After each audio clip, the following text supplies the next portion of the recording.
Assalamualaikum warahmatullahi wabarakatuh. Selamat datang kembali di channel Yuk Belajar Bersama.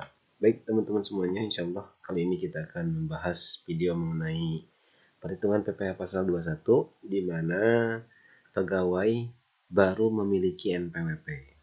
Nah, di sini catatannya adalah dia memiliki NPWP-nya pada bulan Juni. Oke, baik, kita baca dulu soal lengkapnya. Hazmi menerima gaji 20 juta per bulan. Kemudian dari PT Firdaus, dan perusahaan tersebut mengikuti program pensiun dan jam sostek. Kemudian perusahaan membayar iuran pensiun sebesar 150.000. Hazmi juga membayar iuran pensiun sebesar 200.000 per bulan.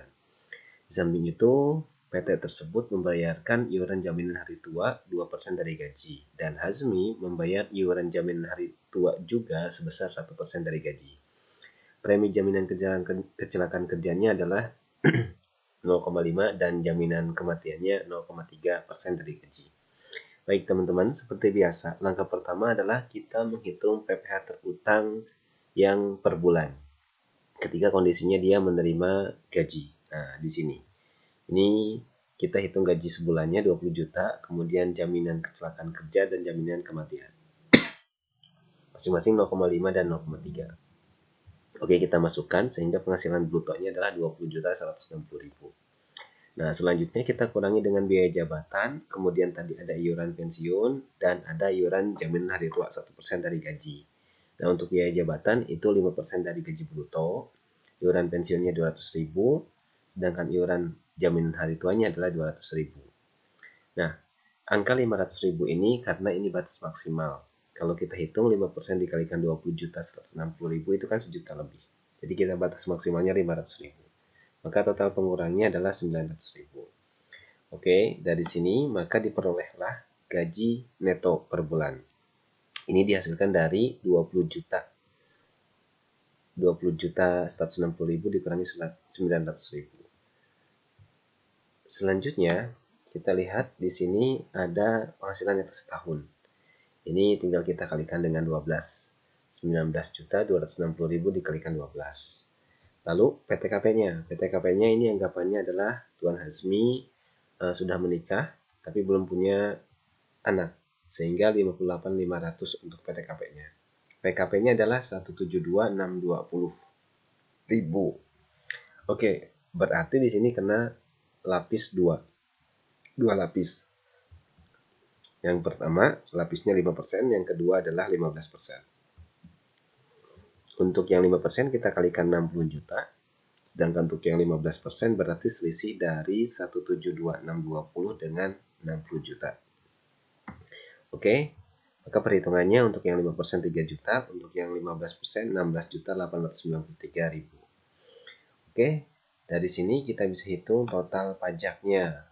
Total pajak terutang selama setahun, yaitu 19.893.000. Kemudian per bulannya adalah 1657750. Oke, setelah kita dapat pajak terhutang sebulan, berarti pada bulan Januari itu bayar pajaknya 1657 sampai dengan bulan Mei.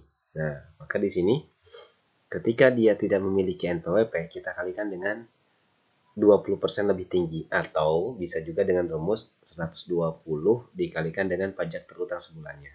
Sehingga pada bulan Januari, Februari, ini bulan Januari sampai dengan Mei berarti ya. Sampai dengan bulan Mei, karena Tuan Hazmi belum memiliki NPWP, bayar pajaknya adalah 1.989.300 rupiah. Nah, itu pajak yang dibayar atau dipotong oleh pemberi kerja terhadap Tuan Hazmi karena Tuan Hazmi tidak memiliki NPWP.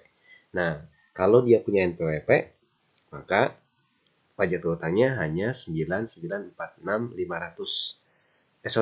Ini masih belum memiliki NPWP. Belum ber-NPWP. Nah, ini masih belum ber-NPWP.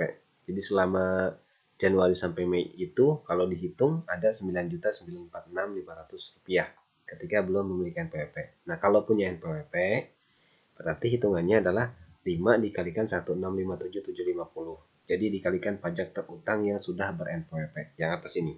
Ini dia.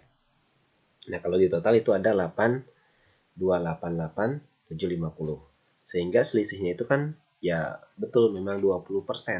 Karena memang kalau tidak memiliki NPWP 20% lebih tinggi. Nah, ini kalau kita hitung 20% dikalikan 5, 5 itu Januari sampai Mei, dikalikan 1657,750.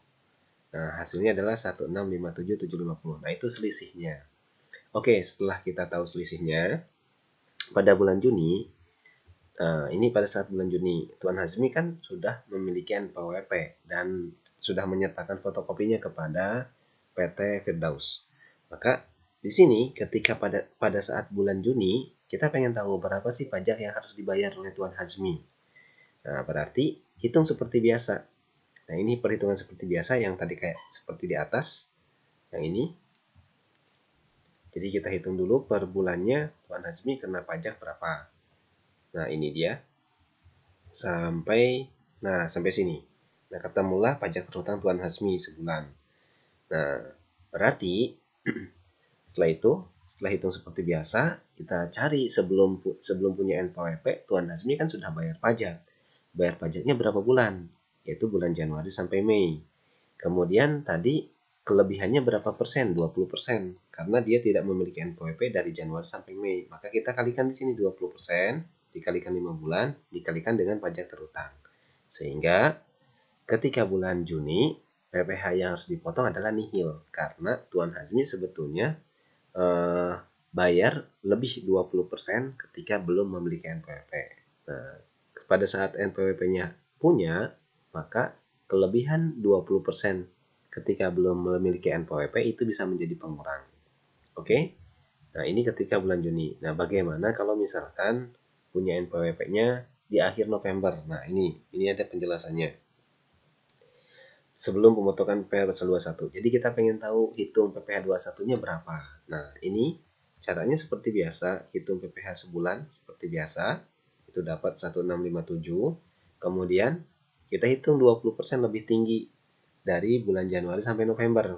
Karena kan kita pengen tahu kasusnya kalau pengen tahu di bulan Desember berapa yang harus dipotong. Nah, berarti 20% dikalikan 11 dikalikan 1657,750. Ini pajak terhutangnya 1657,750. Nah, berarti di sini ada 3.647.050. Ini 20% lebih tinggi ketika belum memiliki NPWP. Sehingga kalau tadi kasusnya bulan Desember itu perhitungan biasanya 1.657.750, sedangkan 20% lebih tingginya itu 3 juta, maka di sini ada selisihnya 198.900. Nah, angka ini bisa dikreditkan nanti. Nah, ini dia perhitungannya. Gaji setahunnya kita langsung kalikan dengan 12, CKK-nya juga dikalikan dengan 12, premi jaminan kematiannya juga dikalikan 12, sehingga total penghasilan brutonya 241.920. Biaya jabatannya juga sama. Ini 500.000 dikalikan 12, ini juga dikalikan 12, ini juga dikalikan dengan 12. Sehingga di sini total penghasilan setahunnya adalah 231.120. PTKP-nya 58.500, PKP-nya 172.620. Sehingga pajak terhutangnya selama setahun 19.893.000 atau 19.893.000. Nah, tadi PPh yang sudah dipotong 20% lebih tinggi dari pajak terhutang normal, artinya belum memiliki NPWP. Nah, ini dia pajak yang telah dipotong itu 11 dikali 19.89300 rupiah. Nah, ini dari mana? Ini dari sini. Nah, yang ini kan pembedanya nih. Ini yang tadi selisihnya 20% lebih tinggi. Nah, selisih ini kita kalikan dengan ini, dengan dikalikan dengan 11, karena itu yang sudah dipotong. Nah, dikalikan 11, maka hasilnya adalah 21.882.300. Sehingga pada bulan Desember, pada dasarnya Tuan Hazmi nihil pajaknya. Kenapa? Karena dia sudah bayar 20% lebih tinggi sebelum punya NPWP. Nah, jadi angka yang 198.300 yang tadi selisih itu bisa diperhitungkan pada bulan berikutnya dalam kalender tahun pajak berikutnya. Jadi pada bulan Desembernya dia nihil, tapi nanti pada bulan berikutnya dan tahun pajak berikutnya itu bisa diperhitungkan sebagai kredit pajak dalam SPT Tuan Hajmi. Baik teman-teman, demikian penjelasannya ketika seseorang baru memiliki NPWP untuk perhitungan PPh pasal 21. Terima kasih atas perhatiannya. Assalamualaikum warahmatullahi wabarakatuh.